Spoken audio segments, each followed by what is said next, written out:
The smell of damp earth and coming rain usually brought me a quiet peace. It was the scent of my life, the rhythm of my days. My hands, calloused and strong, knew the feel of tractor wheels and stubborn soil.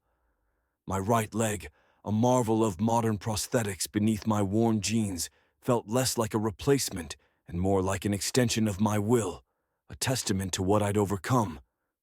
I was Harris, a 40-year-old farmer, and I thought I knew about hard ground.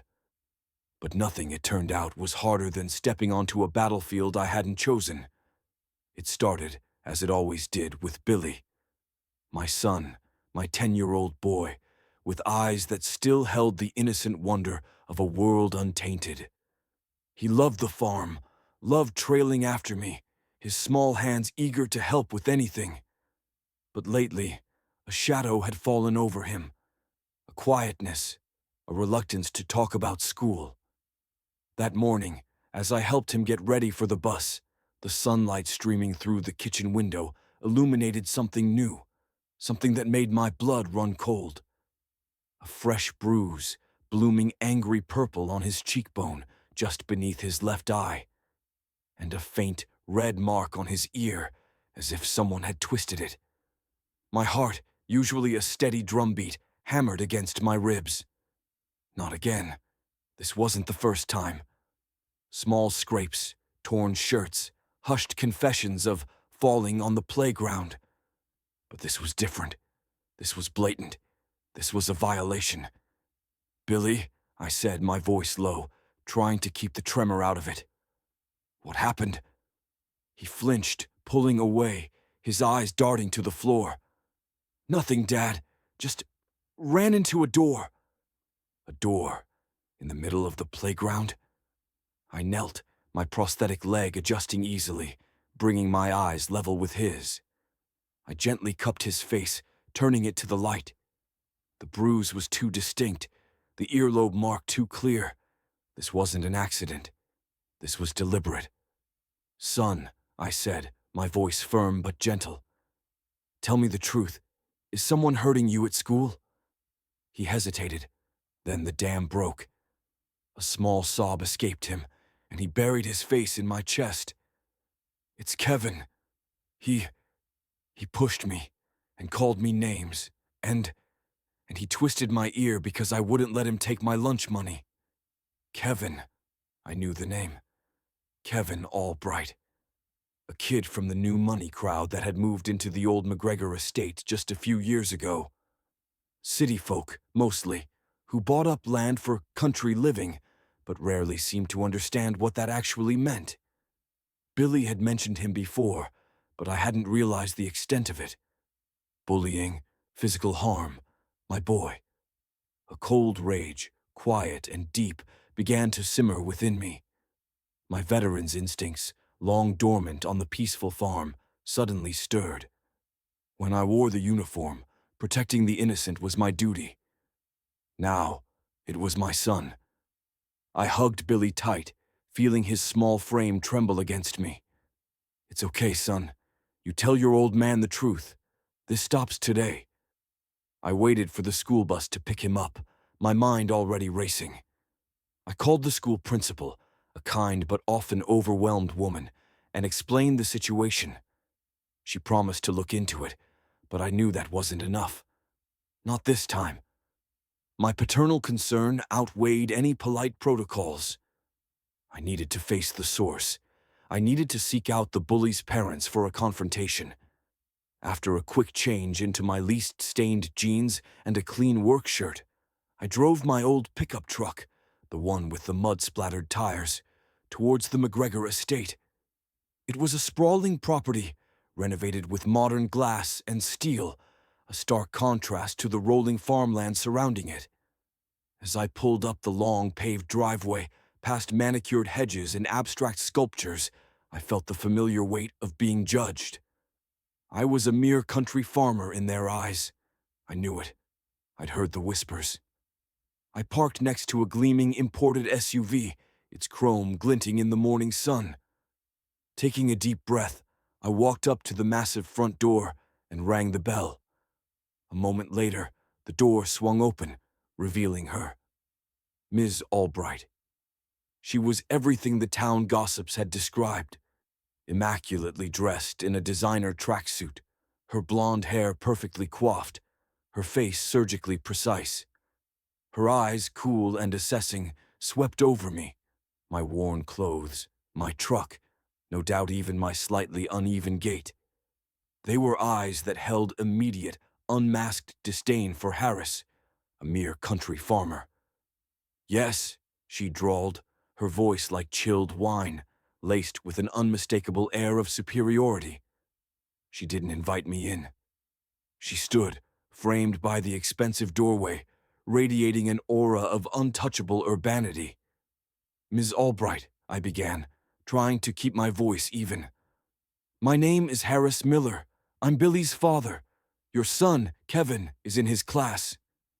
Her expression didn't change, but her eyebrow, perfectly arched, lifted infinitesimally. "And Billy came home with a bruise today, Ms. Albright, and other marks. He says Kevin was responsible. This isn't the first time."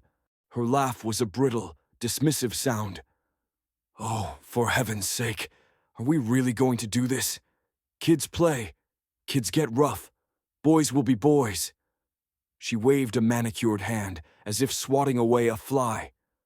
"Honestly, Mr. Miller, if your son is so delicate, perhaps he needs to toughen up." Her words, casually dismissive, were like a slap across the face. But the simmering rage inside me remained cold, focused. "My son is not delicate, Ms. Albright. He's 10, and he's being bullied. I'm here because I want this to stop, and I expect an apology from Kevin." She scoffed, a truly contemptuous sound that oozed superiority. "An apology? For a little playground roughhousing? You must be joking. Look, I don't have time for this rural drama. My charity luncheon starts in an hour. Honestly, coming to my door like this over a little bruise." Her eyes narrowed, filled with a condescension so blatant it took my breath away. "It's rather uncivilized, wouldn't you agree?" "It's about my son, Miss Albright," I stated, my voice losing its patience. "And I expect you to take it seriously. Your son is hurting mine." Her eyes hardened. She stepped closer, her perfectly made-up face inches from mine, and her voice dropped, becoming a low, venomous hiss. "Listen, farmer, my son is a champion. He's going to be a leader. If your boy can't handle a little competition, that's his problem, not Kevin's. Now get off my property before I call security." And then, to my horror, she did it. Just as Billy had described. She reached out, her long pointed nails extending, and with a swift, arrogant motion, she pinched Billy's ear. She wasn't just touching it, she was twisting it, hard, her fingers digging into his tender lobe, right where the faint red mark still lingered. It was a calculated, cruel gesture, designed to inflict pain and assert dominance. My blood boiled. Every instinct, every fiber of my being screamed in protest. Not my boy, not again. This wasn't just about bullying anymore. This was a direct, contemptuous assault, happening right in front of me after she had dismissed my pleas. The world seemed to narrow. The opulent house, the gleaming SUV, the disdainful woman in front of me, all faded into a blur. All I saw was her hand, twisted in my son's ear, inflicting pain on my child. Without thinking, driven by a primal paternal fury, I lunged forward. Not at her, but for Billy. I needed to get him away from her. My hand shot out, not to harm her, but to shield my son, to pull him free from her grasp. My prosthetic leg, usually so balanced, adjusted for the sudden, forceful movement. I pulled Billy behind me with one arm, a protective barrier. The force of my movement, unexpected and sudden, caused Ms. Albright to lose her footing. She stumbled backward, a high-pitched shriek escaping her lips, her arms flailing wildly as she narrowly avoided a fall. She caught herself on the doorframe, glaring at me with incandescent rage, her carefully constructed poise shattered. Her perfectly coiffed hair was slightly disarrayed.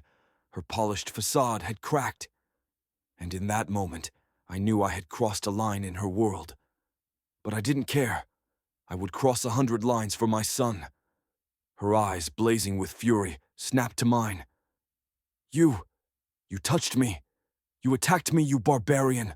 I'm calling the police. My husband will hear about this. He'll crush you. She fumbled in her designer handbag, her fingers shaking as she pulled out her phone. You pinched my son's ear, I stated, my voice a low growl, filled with a dangerous calm. That was assault, and if you think I'm going to stand by while someone hurts my boy, you've got another thing coming. She paid me no mind. Her furious gaze was fixed on her phone. Her thumb flew across the screen, dialing with frantic urgency. General Miller, she spat into the phone, her voice shrill with outrage. You need to get over here. Now there's an unruly farmer on our property. He just attacked me, and he's threatening me and Kevin. General Miller. The name hit me like a cold wave. A rising star in the U.S. Army, a promising Brigadier General. Known for his tactical brilliance and his ruthless efficiency. This was her husband. The kind of man who moved in circles far, far above my humble farm. The kind of man who could, indeed, crush a mere country farmer. A strange calm, cold and unsettling, settled over me. I stood my ground, Billy pressed against my side, his small hand clutching my shirt. I had protected my son. That was all that mattered. Whatever came next, I would face it. I had faced worse, much worse. But I knew with chilling certainty that the battle for my son had just escalated far beyond a schoolyard dispute. It had drawn the attention of a much larger, much more powerful force, and I, a one-legged farmer, was about to face a Brigadier General. The phone still pressed to Miss Albright's ear, her shrill accusations filling the suburban air. I stood my ground, my arm instinctively around Billy, whose small frame trembled beside me. The rage inside me had cooled, replaced by a cold, steady resolve. I was a father protecting his son. Whatever came next, I was ready. And what came next arrived with alarming speed and a distinct military precision. A black, unmarked SUV, the kind you see on the news, screeched to a halt in front of the Albrights' impeccably manicured lawn. The door swung open, and out stepped General Miller.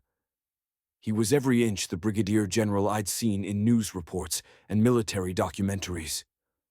Tall, impeccably built, with a jawline that could cut glass and eyes that missed nothing. He wore a crisp uniform, his bearing formidable. He moved with the quiet authority of a man accustomed to commanding respect, and his stern expression left no doubt as to his purpose. He was here to deal with the unruly farmer who had dared to touch his wife. Ms. Albright's face lit up with triumphant vindication. "Darling, he attacked me. This man assaulted me." Her voice was shrill, desperate for validation, painting me as a rural brute. General Miller's eyes, sharp and intelligent, swept over the scene. They took in his disheveled wife, her trembling hand still clutching the phone. They registered my prosthetic leg, clearly visible beneath my jeans. And then, his gaze landed on me. For a split second, his stern expression remained. He assessed me, a tactical gaze evaluating an unknown variable. My heart beat a steady rhythm, prepared for confrontation. I had faced men like him before, men with power and authority who saw little beyond their own perceived superiority. But then, something happened, something utterly unexpected. His eyes, initially hard, softened. Not with pity, but with something far more profound. Recognition. His jaw, which had been set in a rigid line, slackened almost imperceptibly. A flicker of disbelief, then a dawning comprehension washed over his face. He took another step closer, his eyes fixed on mine. The air crackled with an unspoken tension. Ms. Albright, still babbling accusations, faded into the background. It was just him and me, two men who suddenly seemed to share a secret language. Then, the general did something I never would have predicted. He didn't just stop. He didn't just soften his expression. He immediately snapped to attention. It was a swift, sharp movement, ingrained military discipline. His hand went to his brow in a crisp, formal salute. "Captain!" His voice, no longer stern, boomed across the suburban street, cutting through the stunned silence. It wasn't a question. It was a declaration. A salute. He didn't address me by my name, Harris. He addressed me by my rank. A rank I hadn't used in decades. A rank that technically I no longer held, having retired. But he knew it. He remembered. The revelation hit Ms. Albright like a physical blow. Her mouth, open to continue her accusations, snapped shut.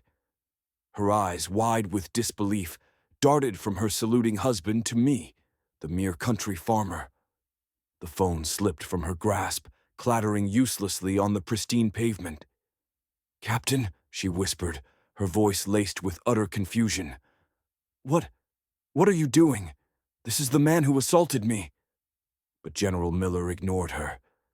His gaze remained locked on me, full of profound respect, almost reverence. He lowered his hand from his salute, but his stance remained rigid, deferential. "Captain Miller," he said, his voice now controlled, but still carrying the weight of recognition. It's really you.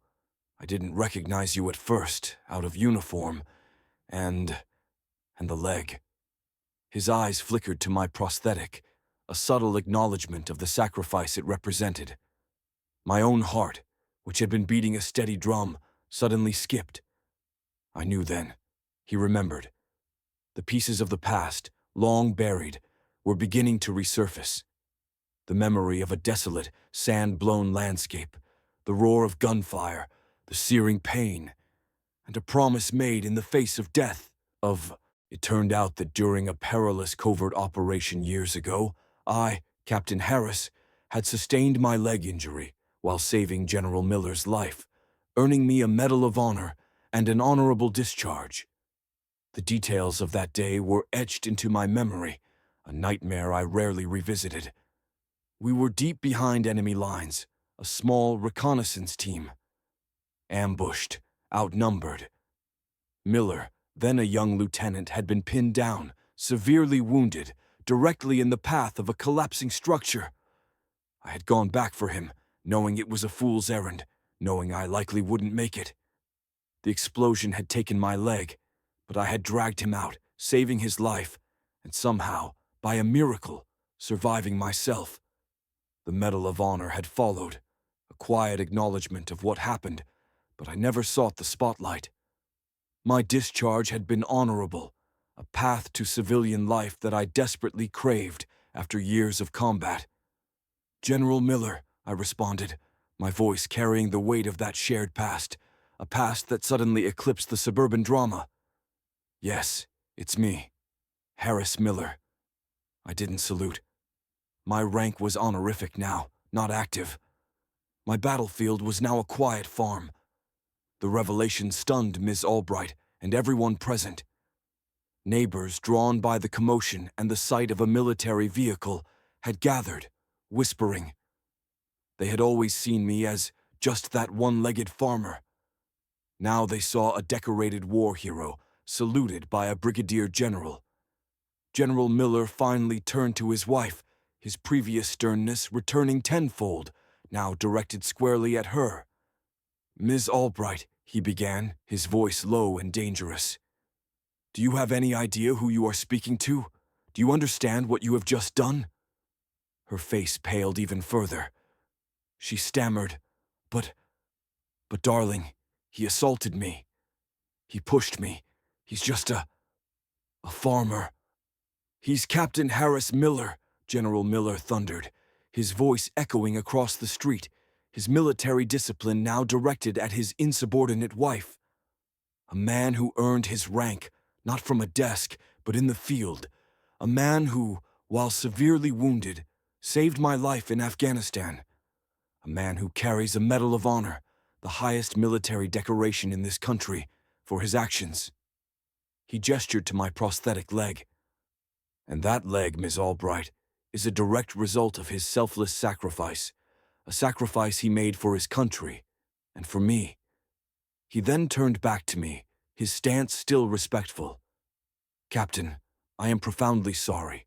On behalf of my wife, and for her egregious lack of respect and judgment, I offer my sincerest apologies.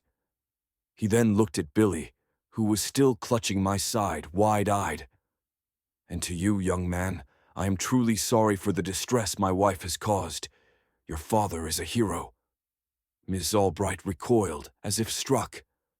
Her previous arrogance evaporated, replaced by a dawning horror at the magnitude of her blunder. She had not just insulted a farmer. She had insulted a national hero, a man her powerful husband owed his life to. Her perfect, stylish world was collapsing around her designer shoes. General Miller then did something truly remarkable. He addressed the gathering crowd of curious neighbors, his voice loud and clear, transforming the suburban street into an impromptu parade ground. "Ladies and gentlemen," he announced, his voice filled with pride and reverence, "I want to introduce you to a true American hero. This is Captain Harris Miller." He then recounted the story, not in dry military terms, but with a raw, emotional honesty. He spoke of the ambush, the chaos, his own injury, and my impossible act of bravery. He described how I had ignored my own grievous wound to drag him to safety, how my leg was lost, and how my courage saved not just his life, but the lives of others in the unit who would have been overrun without my diversion. He spoke of the Medal of Honor, and my quiet, humble return to civilian life. Captain Miller, he concluded, his voice breaking with emotion, could have stayed in the military. He could have risen to the highest ranks. But he chose a different path. He chose to come home, to marry his longtime fiancée, and to build a life here, rooted in the very soil he now tends. He chose family. He chose peace. The crowd was utterly silent, then a ripple of murmurs, then a few scattered claps, growing quickly into a spontaneous round of applause. It wasn't the polite, obligatory applause of a social gathering. It was genuine, heartfelt, respect, awe. Suddenly, the one-legged farmer was no longer an object of pity or dismissal, but a figure of immense admiration. Miss Albright, looking utterly mortified, finally managed a strained, shaky apology. "Mr. Miller, Captain, I'm so sorry. I truly had no idea. My deepest apologies. To you, and to your son." Her eyes, once filled with disdain, were now filled with fear and shame. "Your apology is accepted, Miss Albright," I said, my voice quiet, my gaze firm. "But understanding comes with responsibility, and the respect you failed to show me, you will learn to show others." General Miller then stepped forward, his expression solemn. "Captain, I owe you everything. If there is anything at all, I can do to repay that debt, you only have to ask." I looked at him, at the sincerity in his eyes. He had just publicly stripped his wife of her arrogance and given me back a piece of my dignity, not through confrontation, but through truth. And in doing so, he had transformed my standing in this community. I hadn't asked for this recognition, but it had come, and it had changed everything. General Miller's public acknowledgement of my heroism and his personal intervention drastically changed my life. The story of my valor spread throughout the community like wildfire. It started with the neighbors who witnessed the scene, then rippled out, reaching the school, the local diner, the hardware store. It was the kind of story that resonated deeply in our small, rural American town. A quiet hero, a humble farmer, whose true greatness was finally revealed. The dismissive perception of me as just a farmer vanished, replaced with profound respect and admiration. People stopped seeing my prosthetic leg as a disability and started seeing it as a symbol of sacrifice. I was honored not only for my wartime sacrifice, but also for the quiet dignity and steadfast kindness I had displayed. The community, including Miss Albright and her husband, learned a valuable lesson that day.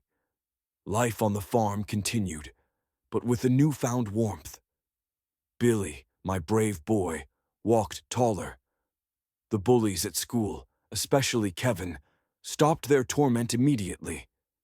Kevin's father, General Miller, took a personal interest, ensuring that Kevin understood the gravity of his actions and the true meaning of respect. I heard later that Kevin was enrolled in community service programs, learning humility and empathy, a direct result of his father's swift and firm hand. Billy was able to just be a kid again, free from the shadow of fear, and that, more than any medal or public praise, was my greatest reward.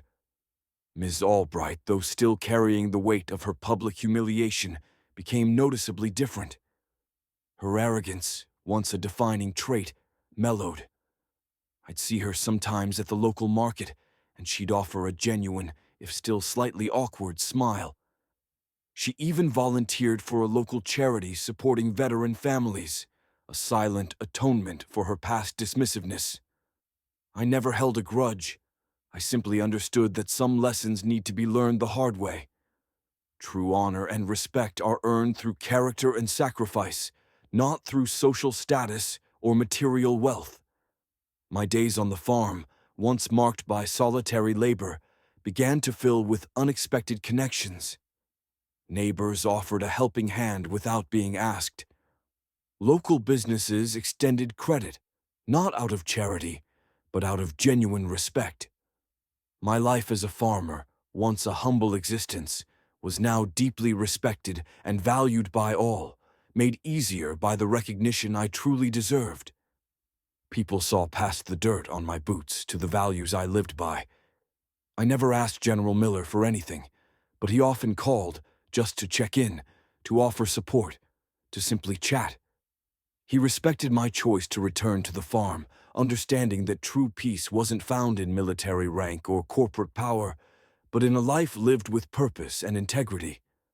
Our bond, forged in fire, had become one of mutual respect and friendship. My story isn't about vengeance or retribution. It's about the quiet power of truth and the unexpected ways it can reshape lives.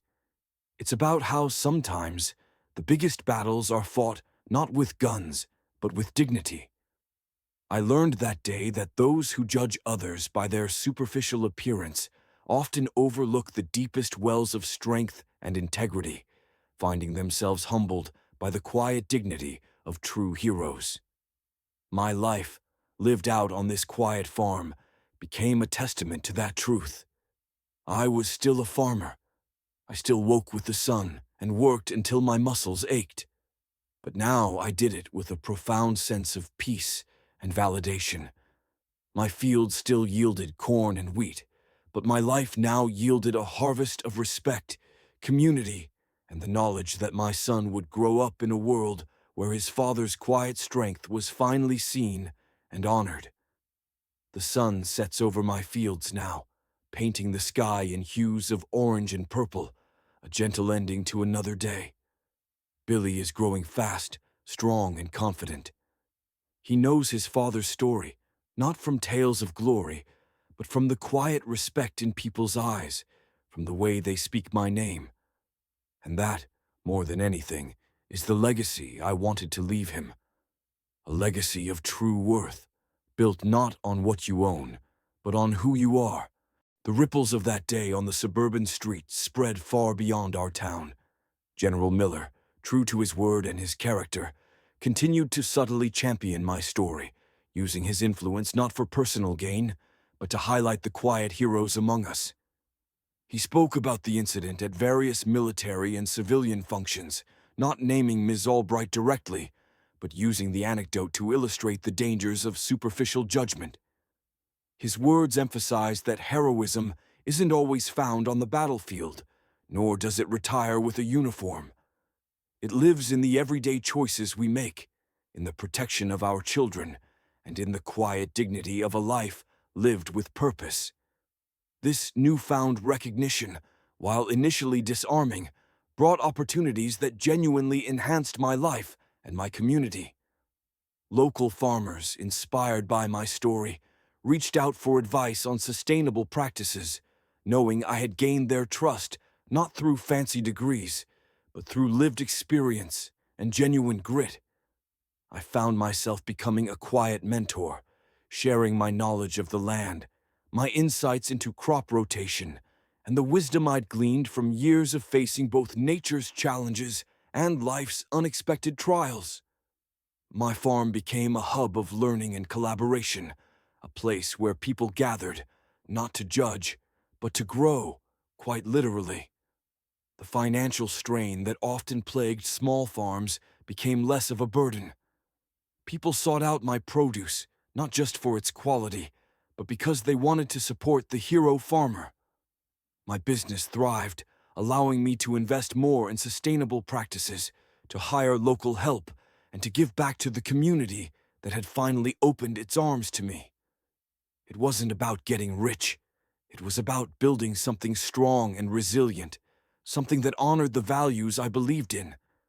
And Miss Albright, I saw her occasionally, usually at school events or town meetings. The sharp edges of her personality had softened. The condescending tone was gone, replaced by a quiet deference. She seemed to be actively trying to shed her old ways, perhaps learning that true social standing comes from kindness and respect, not from designer labels or a powerful husband. Her son, Kevin, grew into a more empathetic young man, a testament to his father's stern guidance, and perhaps the quiet example I unknowingly set. I think about that day often, about how a simple bruise on my son's face led to an unraveling and a revelation that changed everything. It was a painful moment, a public humiliation, but it forced a truth into the light that might otherwise have remained hidden. It showed me that true strength isn't about physical power or social status, but about the unwavering courage to protect what you love and the quiet integrity to live your truth, no matter who dismisses you. My leg may have been lost on a battlefield far away, but it was on this quiet suburban street that I truly won my peace. And so, the remarkable story of Harris, the farmer, the captain, the hero, finds its quiet, fulfilling end. His journey reminds us that true honor doesn't always wear a uniform, and respect is earned through actions, not titles. If Harris's quiet strength and the powerful lesson of his story resonated with you, if it made you think about what truly defines a hero, please consider liking this story, subscribing for more narratives that explore the depths of human character and resilience, and commenting below with your thoughts and reflections. Your insights are incredibly valuable to me, and I truly appreciate you joining me on this impactful journey. Thank you for reading, and I hope to connect with you again soon.